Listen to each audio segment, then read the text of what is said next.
एक P से Q की ओर, अच्छा एक बंदा है वो P से Q की ओर जा रहा है, दूसरा जो बंदा है वो Q से P की ओर जा रहा है।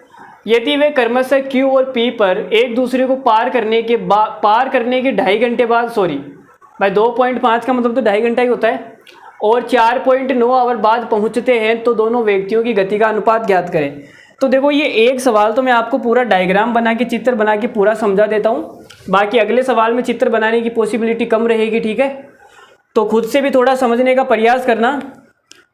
तो देखो यहाँ पे है P और यहाँ मान लेते हैं हम Q, ठीक है जी, P और Q।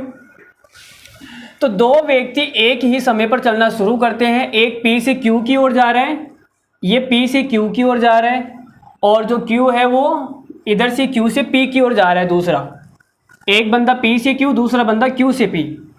यदि वे क्रमशः Q और P पर अब ये चलते हैं तो यहाँ बीच में कहीं मिल जाते हैं, यहाँ पे इनका क्या हो गया, मिलन हो गया, ये दोनों बीच में कहीं मिल जाते हैं।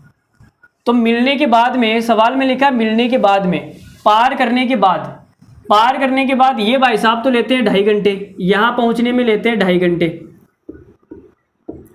और दूसरा कौन है, दूसरा लेता है 4.9 आवर। ये जो बंदा है वो यहाँ पहुँचने में कितना टाइम लेता है, 4.9 घंटे। तो आगे क्या बोला है, तो दोनों व्यक्तियों की गति का अनुपात बताओ।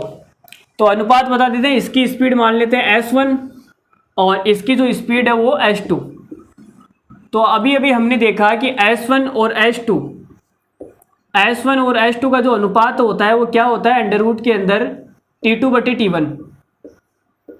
यही अभी हमने सीखा था शायद कॉन्सेप्ट के अंदर। तो देखो T2 कितना है, तो आप बोलोगे सर T2 है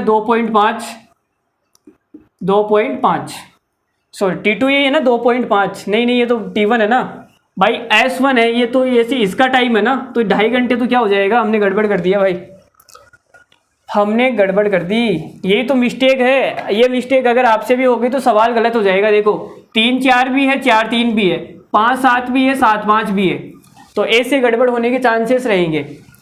तो देखो इसको अगर आपने S1 माना है तो इसका जो टाइम होगा ये T1 होगा, क्या होगा, T1। और इसकी स्पीड S2 मानी है तो इसका जो टाइम होगा वो क्या होगा, T2।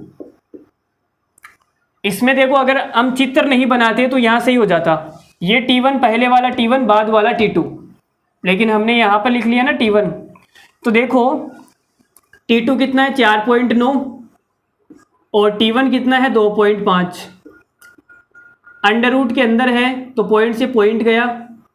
अब 49 का कितना होता है, 7, और 25 का कितना होता है, 5। तो ये कितना आएगा, 7/5। ऑप्शन नंबर कौन सा सही है, 7-5। Option number C is the right answer. तो 7-5 हमारा के इस सवाल का करेक्ट आंसर है।